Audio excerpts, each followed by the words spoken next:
At Mid-Atlantic Federal Credit Union, we recognize the value of all Montgomery County members, but especially the ambitious and dedicated business owners that operate within our community. It is our mission and passion to spread financial education and provide the necessary resources for our local economy to thrive. That is why Mid-Atlantic Federal Credit Union is proud to be sponsoring Small Business University.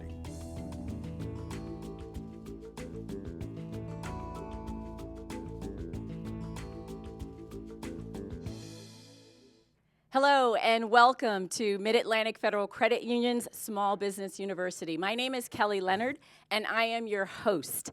Each month we bring you this event as a mechanism to help small businesses flourish here in Montgomery County. This morning we have the pleasure of hosting a phenomenal individual, an individual who is here to help us to leverage other sources, alternative sources, such as crowdfunding, to help us to finance our business needs. And so without further ado, I'd like to introduce to you Ms. Lorette Farris. Thank you, Kelly. Thank you. Good morning. I am so happy to be here this morning. I thank Kelly and the SBU for inviting me to speak to you, and I hope that I provide you with some information that'll make a difference for what it is that you do and or are trying to do. One of the big things that's happening in today's market is this elusive term called crowdfunding. And so what I wanted to be able to do is ensure that I impart some information relative to what does that really mean, what can it really do, and the directions that you might want to consider if you're trying to raise capital. So let me just start by saying, when people hear crowdfunding, they are still thinking about the Indiegogo and Kickstarters of the world. Well, because of the Jobs Act of 2012, which is legislation that was passed, and a lot of people don't know anything about it because there was no fight over it. Both parties agreed that it needed to happen, so there was no war, so there was not a lot of information. But what the provisions of that act did was change security regulations that have been in place since the 1930s. And the significance of that change is that it put more ability in your hands to, I call it self-issuers, self-directed opportunities to raise capital directly yourself. And the reason I say is totally different from your Indiegogo and your Kickstarter is because now you're talking about equity, you're talking about securities in your business, you're talking about providing others with interest in your company as opposed to just receiving capital by way of rewards and donations. What I'm going to provide you with in this conversation are three particular pieces of information. First one is going to be how effective are these regulations truly in assisting companies in raising capital? And there is now data out there that provides you with that. Secondly, the presentation is going to, Secondly, is going to help you to understand if you're looking to utilize any of these processes, how do you even begin? And third, we're going to talk about some of the strategies to utilize online and offline in order to make that happen. There's not a lot of magic to this. It's really just understanding the rules and regulations. And once you understand them, you then just have to figure out what makes sense for you, for your business, the type of operation you have, and what is your tolerance for inviting others to have some part of your business. Okay, so what I'm going to convey to you from this slide is just a representation because this is, I call what's going on right now a big disruption in the financial services industry. One of the things I like to say, it's not your father's Wall Street anymore, okay? And so what that disruption means is there are two things that are now happening in what I call the new capital market. And that is, there are new rules and regulations. And because of those rules and regulations, there is significant new technology out of there. So even investors operate a lot different than the way that they used to. You used to always hear, if you want to raise capital, you have to be introduced to someone, because otherwise it was very difficult to get to that capital. Well, because of the regulations and because of technology, you now have a plethora of platforms that have accredited investors, angel investors, high net worth individuals who are members of those networks. And those networks are basically saying, show us what you have. We'll take a look at you, and if we're interested, we'll contact you. We're in the days of yesteryear. I'm trying to be mindful of how I say that. In the days of yesteryear, you had to actually know or have some connection to someone that had a database of high net worth individuals in order for you to get close to that money. Additionally, you generally hear about raising of capital and in significant dollars when people talk about technology. You often don't see in the papers or read about companies raising significant money if technology is not attached to it. Well, again, some of the information I'm going to show you helps you to understand that, again, is just the headlines. That's not what's really going on in the industry. So one of the things I wanted to talk about was AngelList. AngelList is one of the platforms that I was just speaking of. It is a platform that has high net worth accredited investors that are members. And those members are saying, from pre-seed companies through established businesses that may already be in profits. If you're trying to raise capital, show us what you have, and we'll get back to you if you are presenting yourself in a manner that makes sense to us. And so these are just some of the numbers that are going on. Again, I told you the first thing I wanted to answer for you is, are these regulations effective for companies raising capital? Well, again, if we only look at AngelList, they're showing you numbers that $163 million was raised online by startups.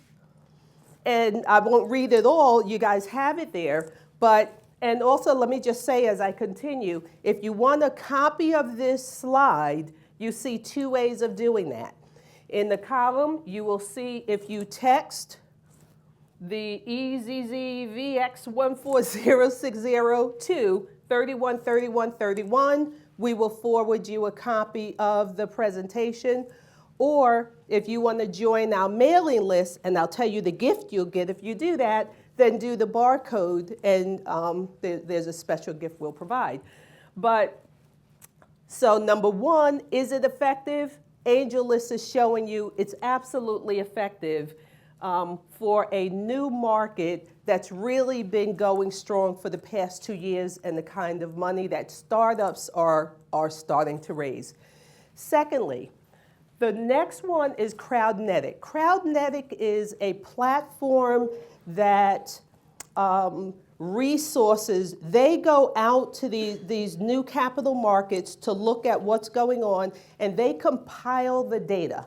So they are compiling data on private placements. I'll throw some terms out, and through the conversation, I'll actually answer what some of those are. But private placements and Reg D offerings, and as we're talking about right here, specific to Title II, Crowdnetics does a quarterly report to see what's going on in that market. And so for the third quarter of 2015, they have found indications that over 6,000 public offerings were done via this Title II regulation, raising over $870 million. So again, my first point to you is this process effective? My answer is yes. You then have to make that decision from what you're seeing just in the pure numbers. And keep in mind, these are avenues that weren't available a couple of years ago. So again, you make that determine if you think it's effective. From the same quarterly report out of Crowdnetics, this is just a slide that's helping you to understand what type of deal structures the investors are engaging with companies in as they are going down this path. What do I mean by deal structures? If you go to a bank to get a loan, you go through the SBA to get a loan, that's exactly what it is. That's loan, that's a debt. But remember, you get a loan because you can show the financial institution that you're working with that you have the ability to service that debt.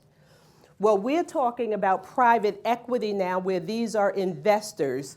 And I just wanted to make that clear because the deal structures you see that are raising capital are equity. So equity generally is straight investment, where an investor takes money out of their pocket and put it in yours, but they're doing it because they're getting some equity in your company. But the next one you see is debt. That's still private equity debt. That is not the bank debt or the traditional debt that I was just referencing. So this is still an investor investing in your business, and they may or may not be taking an equity piece at that point. But generally, when you're talking in the private equity space, that's generally going to be, as it's mentioned right under it, convertible debt. Convertible debt is the type of instrument that an investor is saying, basically, I'll loan you this money right now. There are certain metrics that you have to meet, or you get to a liquidity event, and then you either pay me back or it converts into equity in your business.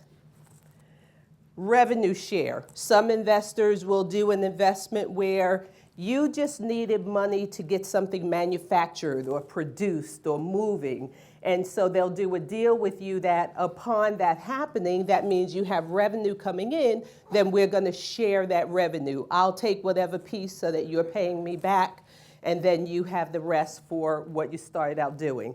Real estate is huge in this new capital market private equity space. You all probably have heard often enough about crowdfunding in real estate. Okay? Safe, I'm not going to go too far into that except to say with a lot of the accelerators so incubators, accelerators, a lot of the accelerators that are working with businesses today, they have set up a type of investment structure, and what they use are documentation, which is called SAFE, okay? So these are the type of structures that are happening in the vehicles that are being used to raise capital. I see some looks, and I do want to back up for 1 second just to find out the makeup in the audience. How many of you are actual business owners by raise of your hand? Of those business owners, how many are either startup or early stage and or pre-revenue? And then how many are existing businesses and or not only post-revenue, but maybe into profits? Okay. Yeah, I like the hands keep going up. And then again, of everyone, how many currently are looking to raise capital or trying to figure out what to do to raise capital? I love this audience. Okay. So wanted to find that out to then talk about the ranges that are happening as it relates to industries. Again, as I said earlier, oftentimes in the papers and what you hear bantered around, you generally hear about tech companies raising capital. You hear about Silicon Valley. There are a lot of other businesses that are actually raising capital that you may not see in the headlines. So don't think that just because you're not a tech company that it's not happening. Does it make a difference if you have some significant technology attached to what you're doing? Yes, because investors are, in today's new capital market, everybody is looking for a disruptor. They want to know that something that you're doing or trying to do may already be existing. No one has an issue with it's already an existing product, process, or service. But everyone is looking for that thing that changes the way that product, process, or service is being done, where it's going to be more efficient, more effective, hit a broader market, whatever fashion that has to go in. I recently spoke with someone who is doing a really significant thing by way of laundromats.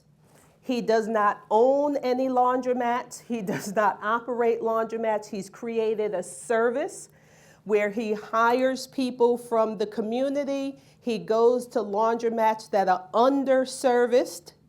He makes a relationship with them, goes around on a bicycle with a retrofit sort of basket on the back in areas that you have a lot of renters and or buildings. He's created clients by going to those apartments, finding out you want your laundry done. He takes the bag, put it on the bike, takes it to that area laundromat, gets his service. Now all of a sudden, people in the community have jobs. A laundromat that was underutilized is now being utilized, and clients are actually being serviced. That's disruption in the laundromat industry. So the point is, that's what's being looked for as opposed to it having to be a pure technology business. So all this is showing you, number one, are the type of markets that are raising capital, and just keep in mind, this is still a small slice, is talking about the Title II regulation and the money that is coming in. I mean, the industries. But if you look across the top, because a lot of people also have a concern that, but I'm not looking to raise $1 million or $5 million or $20 million. If you look across the top, you also see the kind of money that's being raised. Up to $10 million, 10 to 100,000, 100 to 250,000, and then going all the way up to the end, 10 million. So the same Title II regulation that allows you to raise capital directly yourself, that allows you to utilize a lot of the online and offline mechanisms in order to reach investors, and whatever the capital level is that you need, it's now just a matter of the same way you create a marketing and sales process to sell your product or service, you create a marketing plan to sell securities in your business. And now you're able to do that because this particular Title II allows you to do general solicitation. So the third thing that I had on the slide was, so where do you begin? You begin by understanding the regulations that are now made available to you, okay? Different ones fit different circumstances and allow you to do different things with different people, okay? So what I'm showing here, and there are other regulations, I'm only showing you the three really specific provisions that came out of the Jobs Act that makes a difference. And the three are, the first is regulation crowdfunding, which is considered Title III. The second provision was Title II, which takes care of the next two, which say Regulation D. They're just two different types that, again, we don't have the time to go into the specifics. And then Title IV was Regulation A. One allowed you to raise a maximum of $1 million. Another allows you to raise an unlimited amount of money, but it depends on whether you're going to accredited investors or unaccredited investors, whether you're doing general solicitation or whether you know the people that you're going to and don't have to do the general solicitation. And the third one is actually Regulation A, you'll hear bantered around mini IPO. Or you'll hear DPO, which is direct public offering. Well, those are mechanisms where your company can directly create public stock.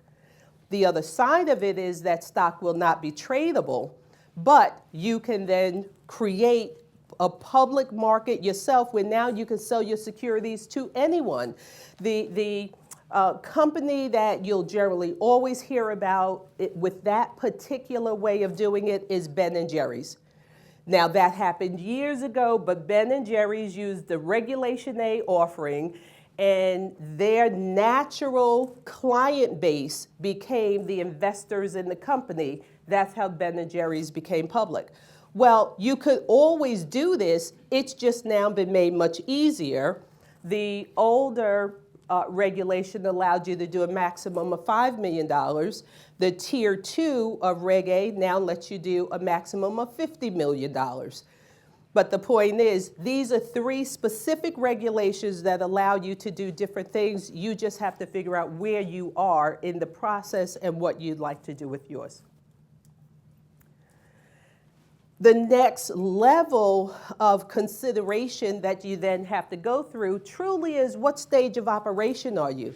You might want, for instance, you might want to do a Regulation A offering, but it doesn't make a lot of sense, and some people may say I'm wrong, but I'll stand on it doesn't make a lot of sense if you're a pure startup to try to do a Reg A offering. There are steps I would tell you want to go through if you think your company is slated to be a public company and you want to do a Reg A. I would tell you, you probably want to do a Reg D first. Maybe you raise your first $1 million.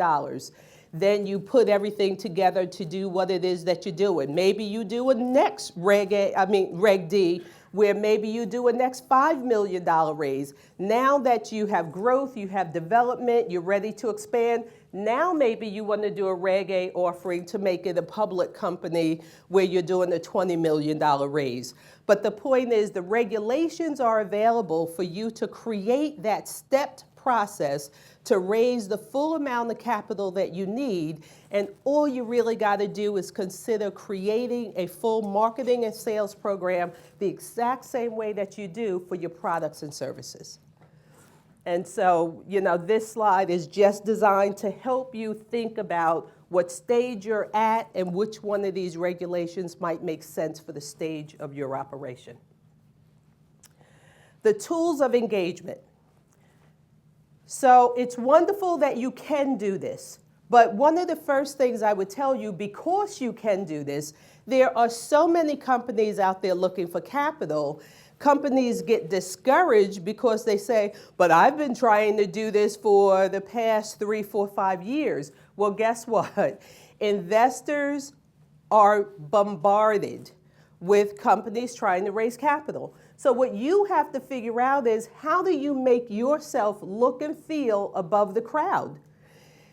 When Kickstarter and Indiegogo first came out and they were going strong, it was easy in the beginning for those companies to get donations in. As time moved on, it got harder and harder. Why? Because people thought all they had to do was upload a campaign and the money would come. No. There are things you have to do to get your crowd interested in what you're doing. It's the exact same way with equity-based crowdfunding. Just because the platforms are there and the investors are saying, show me what you got, they still want good deal flow. If your business plan is something that no one is really going to read, then you're not going to raise capital off of it. In today's market, everyone looks at video before they will read anything. So if you're going to put, I call engagement documents out there, you got to have a video pitch. You have to. You got to have like a 3-minute video pitch that they can look at, and from that they'll make a determination if they want to go a next step. You got to have a pitch deck. And then you have to have the information they want to see if they looked and they were interested, which means now you have to have a really good executive summary, a really good business plan. And you have to be prepared to go through due diligence. One of the other big issues that investors have with early, new, young, small companies is, even if they're interested, as soon as they start asking for documentation, well, I'll get back. Well, my accountant said that, my financials will be ready in 3 weeks. You can forget it. It's not going to happen. So the vehicles are there. The processes are there. But your job is to learn what are the best practices to make it happen. If you get them interested, what do you do to move the next stage to get them all the way through closing? Think about it as though you're going for a job interview. You put your cover letter out there, you put your resume out there, you got called in, and you walk in for an administrative job in jeans and cut off t-shirt. Do you really think they're going to take you to the next level of the interview? Well, investors are saying the same thing. If I'm interested initially, make sure you're doing what's necessary to keep me in the game. This particular slide I set up so that these are live clickable links. You can go to the different platforms so that you can look to see what they want, how they want, when, where, why they want. It's just representative, but because there's so many of them out there, this is my way to help you weed through the ones that do make sense and are allowing you to be effective. I hope I've given you some information that makes sense, that'll help you to figure out what your next step is if you're trying to raise capital. And with that being said, if there are any questions, I'm here, ready, willing, and able to answer. Good morning. My name is Cynthia Molina, and I'm with Transformative Acupuncture. Okay. And I did notice that healthcare was one of the things. And so could you speak a little bit about how I as a healthcare provider would crowdfund? So healthcare is a very broad market. Investors like it because there is so much going on in the healthcare space. So it's really a matter of what is it that you're doing, how are you doing it, the business model, how does that business model generate the kind of revenue that would make sense for an investor to consider putting their money in. Because again, when we're talking about equity, even when we're using the term crowdfunding, just know there's somebody putting their money in that they need to know not only how they're going to get their money back, but their money plus. Investors are not looking at returns like debt, i.e. you're just paying them interest. They can put their money in the bank and get interest. They're looking for much more of a return on their money. So healthcare or any of the other industries that were on there, it depends on what you're doing, how you're doing it, and how you're going to generate a return that can make sense for an investor. Does that answer your question? Good morning. My name is James Mensa, and you talked about angel lists. I'm somewhat familiar with them. However, if you go to an angel list group and they don't pick your product or your service, how do you best protect your idea? I'm in the tech business, and besides NDAs, sometimes your idea may not match the investor, and you have a disconnect there, but you want to protect your idea. Great question. Whether it's angel lists or any other platform, whether you're in technology or anything else, what you're going to put together that is going in those public spaces should not include any of your confidential, proprietary type information. So with the bulk of the platforms, your video pitch, your executive summary, and your pitch deck are generally all you want to put up there. And you make them very vanilla. They need to sizzle, but you don't have to talk about your specific product. All you're trying to do on those platforms is get someone to have interest. You're just trying to open the door. Once you open the door, they will reach out for the next series of stuff they may want from you. That's when, now I'll also tell you, oftentimes investors don't like signing NDAs. And that's just a conversation that you have to have. But you determine how much you put in your documentation before you reach the table to seriously talk about what's going on. Talk about your product, your service, or all the rest of that without giving up. You can talk about the fact that it's proprietary, but you don't have to say what that proprietary information is in order to get them to the next stage. I would say if you have something that is proprietary, is confidential, that's the stuff that you just don't put in your general documentation. You save that for when you get to the table. Does that help? It does. Thank you. Okay. Hi, good morning. My name is Gigi Goen. I'm with the Shady Grove Farmers Market. And We're looking at putting together a program to generate money for our staff members who are all very, very part-time right now. And a lot of the investment opportunities are big money. And when you just need several tens of thousands, it's like more than the bank would give, but less than an angel investor. What advice do you have about that? Thank you. Perfect question. And I think you saw from the slides, that's not necessarily the case. You saw numbers where they're raising 10,000, where they're raising 10 to 100,000. The other thing I would say to you is, because I sat there, so I have a little bit of sense of what you're doing, there are a lot of investors today that are interested in save the planet, help the earth, do more healthy. You know, they're in that space. So there is definitely a space, but the other thing I'd say to you, a product for what you're doing, you have you're in the right place to create the type of offering that the stakeholders are those in the community. What do I mean by that? You could do a Reg A, you could do a Reg D, where I'll stick to Reg A for the moment, right? You could do a crowdfunding, the crowdfunding regulation, or you could do a Reg A, where now all of a sudden you are selling securities directly to the people that come into the farmers market, as well as the community where the farmers markets are. Because people want to know that they are also investing in something that is meant for their community or the space that they're at. And what I mean by that when I say a Reg A, just to make sure I'm bringing it down to the numbers that you have in mind, you could sell securities for $2 a share.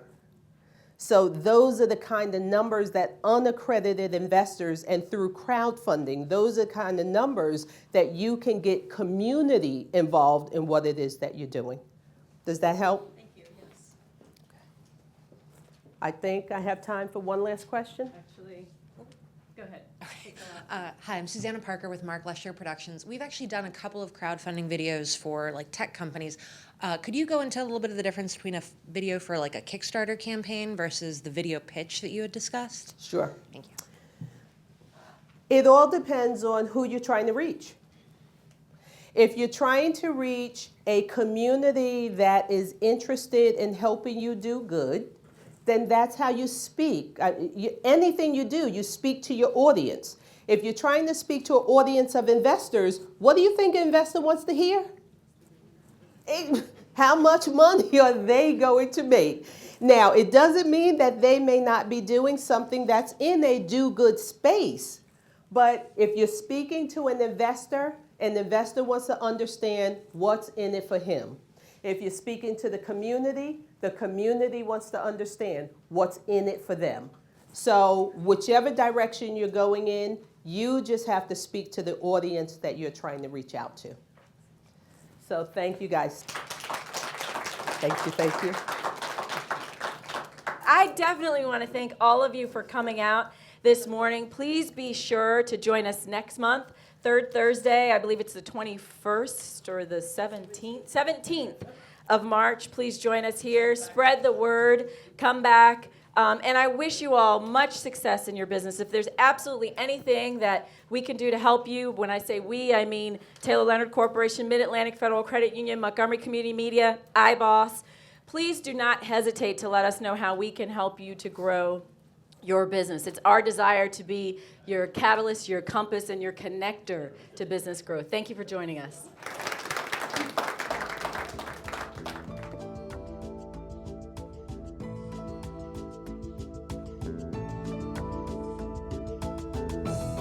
Thank you for joining us for Small Business University.